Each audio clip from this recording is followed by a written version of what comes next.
నిన్ను చివరిసారిగా అడుగుతున్నాను, నీకు నేను నచ్చానా లేదా? బాగా నచ్చావు. మరైతే ఆలస్యం దేనికి? మనసులు కలిసాయి, ఇద్దరు పెళ్లి చేసేసుకోవచ్చుగా. మనసు ఒకటే జీవితం కాదు గుంజు మామ. మనీ మనీ అదే కలవాలి. నాకు మీ స్టేటస్ పూర్తిగా తెలియాలి. రాజశేఖర్, ఏమిటి అలా చూస్తూ కూర్చున్నావు? తీసుకెళ్లి మన అండర్ గ్రౌండ్ అంతా చూపించు.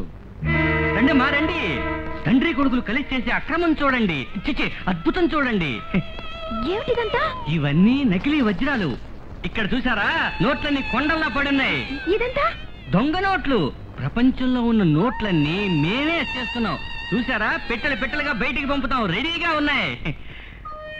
ఇలా చూడండి, ఇదంతా మేలిం బంగారం, షిప్పుల్లో వచ్చి దిగింది. దీని విలువ కొన్ని కోట్లు.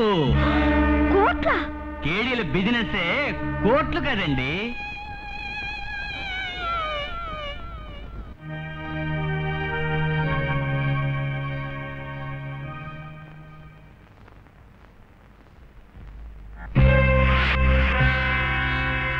నువ్వు చెప్పేది నిజమా? వాళ్ళు అంతటి ఘనులా? అవును, భూగోళం మ్యాప్ లో ఉన్న అన్ని దేశాల నోట్లు వచ్చేస్తున్నారు. దొంగ బంగారంతో నాణేలు తయారు చేస్తున్నారు, రంగు రంగుల రాళ్లు తయారు చేస్తున్నారు, గుట్టలు గుట్టలుగా పెట్టించారు. అది మాత్రమే కాదు, అధికారుల్ని గుప్పెట్లో పెట్టుకున్నారు. వాళ్ళకి అది ఇచ్చి ఇది ఇచ్చి మన దేశ రహస్యాల ఫైల్స్ అన్ని విదేశాలకు అమ్ముతున్నారు. ఇప్పుడు వాడు మన చేతికి దొరికిపోయాడు. ఈ ఆధారంతోనే వాడిని పట్టి ఈడ్చుకొచ్చి నీ కాళ్ళ మీద పడేస్తాను. మాట్లాడకుండా నువ్వు వెళ్ళు. మళ్ళీ వాళ్ళ దగ్గరికి వెళ్ళమంటున్నావే? నువ్వు వెళ్ళవే, నేను నీలాగే అక్కడికి వచ్చి కథంతా ముగించేస్తాను. నువ్వు వెళ్ళు. హాయ్ గుండు మామ. ఏంటి నువ్వు ఆడుతూనే కూర్చున్నావు? పప్పి, ఎక్కడికి వెళ్ళొస్తున్నా? ఏమిట్రా తెలివి తక్కువ ప్రశ్న వేశావు? లండన్ లో చలిగాల్లో తిరిగే పిల్ల లోపల ఉక్క పోస్తూ ఉంటుంది, అందుకని గాలి పీల్చుకోవడానికి షికారుకి వెళ్ళి ఉంటుంది. ఎక్కువ నవ్వకమ్మా, పళ్ళు నొప్పి పెడతాయి. నడుం నొప్పికి గబ్బిలం రక్తం అడిగావు, పళ్ళ నొప్పికి పాము రక్తం అడుగుతావు. మామయ్య పుట్టలో చేయి పెడతాడు, పాము కరుస్తుంది. ఏంటి గుండు మామ ఈరోజు హ్యాపీగా ఉన్నావు? గుట్టు బట్ట బయలైంది, అందుకే. నువ్వు నా లండన్ కొడలేదా? పట్టిన శపథం నెరవేర్చుకోవడానికి అక్కా చెల్లెళ్ళు నా దగ్గర నాటకం ఆడారు. ఎలా కనిపెట్టానో చూశారా? నా రహస్యాలు తెలుసుకుని ఎవ్వరూ తప్పించుకోలేరు. రాజా, ఈ కుక్కను తీసుకెళ్లి కట్టేరా. అయ్యో అయ్యో. ఆగండి. ఏమిటి ఈరోజు బావగారి గొంతు మోగుతోంది? చలాయ్, నేను మర్యాదగా అడుగుతున్నాను, నిజం చెప్పు. పప్పి నీ కూతురేనా? నువ్వే కన్నావా? మరి నేనా కన్నాను. 10 మాసాల 7 రోజులకి నీ చెల్లెలికే పప్పి పుట్టింది. Shut up. నాకు అసలు నిజం తెలిసిపోయింది. అది పప్పి కాదు, ఝాన్సీ. పర్వాలేదు, అన్నయ్యకి అసలు నిజం తెలిసిపోయింది. నాకెందుకు ద్రోహం చేశావు? నేను ద్రోహం చేశానా? నువ్వు నాకు ద్రోహం చేయలే.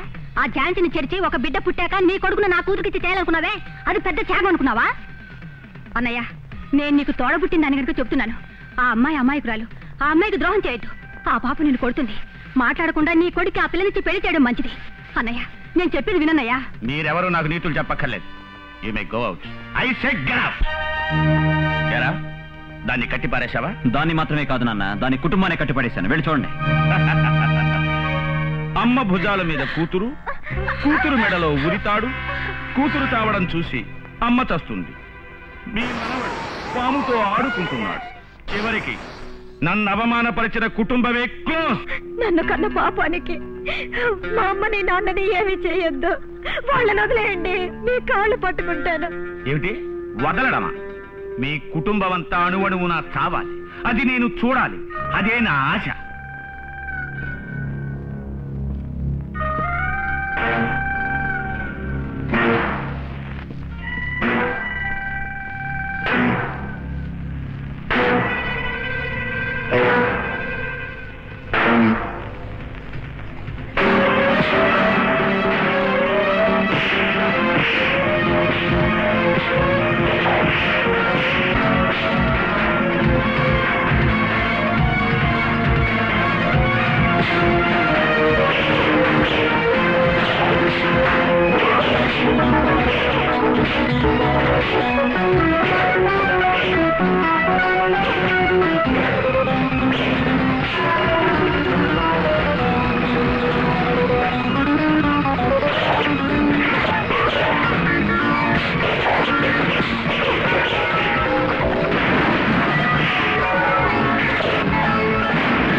నిన్ను ప్లీజ్ రాణి, నన్ను చంపొద్దు రాణి, నన్ను క్షమించు రాణి.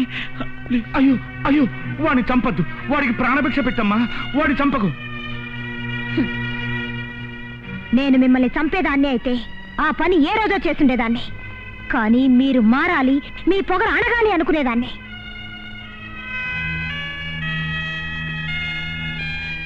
అవును రాణి, నీ చేసిన తప్పులకి చట్టరీత్యా శిక్ష అనుభవించి తిరిగి వస్తాను. రాగానే ఝాన్సీని నా భారీగా స్వీకరిస్తాను.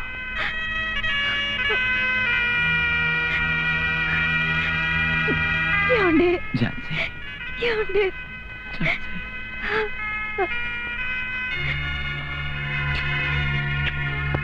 నువ్వు చేసిన శపథంలో గెలిచావు. నిజంగా నిజంగా చెప్తున్నాను, ఝాన్సీయే నా కోడలు, ఝాన్సీయేనమ్మా నా కోడలు. రాణి, చదువు పూర్తయింది, డిగ్రీ తీసుకున్నాను, నేను ఊరికెళ్ళిపోతున్నాను. రఘు,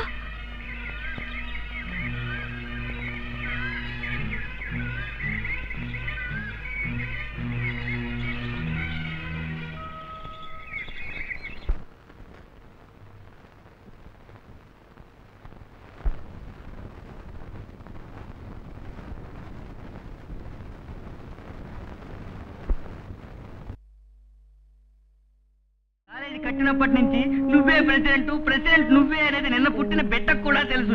నీకు సొంతమైన ఆ పదవికి ఒక అమ్మాయి బతికింది. అమ్మాయి? అవును. ఎవరది? చాలా ముఖ్యమైంది. ఆ రోజున నడివీధిలో మోటార్ సైకిల్లో వచ్చి మన కారుతో చెడుగుడు ఆడుకుని నిన్ను గిరికిలు కొట్టించిందే మన కాలేజీ తుఫాన్ క్వీన్